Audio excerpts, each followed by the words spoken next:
En République démocratique du Congo, 599 partis politiques et regroupements ont été retenus pour les prochaines élections prévues le 23 décembre 2018. Sur cette liste publiée dans le journal officiel, l'on enregistre 77 regroupements politiques. Si cette multitude de formations politiques est une expression démocratique, il n'en est pas moins que les règles plus rigides doivent être observées à la création de partis politiques.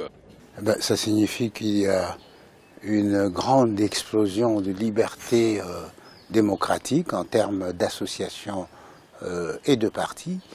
Mais je pense qu'en tant qu'homme politique, il est important que ce nombre soit réduit quand même. Nous avons tenté l'expérience au sein de la majorité présidentielle par les regroupements électoraux. Je pense qu'au niveau de la nation, nous devrions tenter cette expérience après les élections.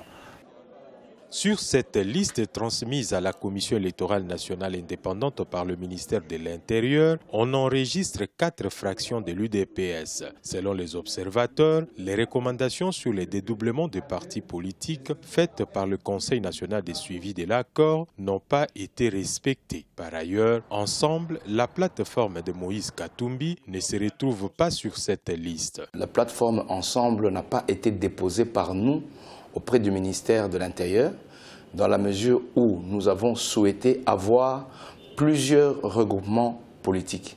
Si jamais nous avions déposé le regroupement Ensemble, les partis politiques membres d'Ensemble n'auraient pas eu le droit de créer plusieurs plateformes parce qu'un parti politique n'a pas le droit d'être dans plusieurs plateformes.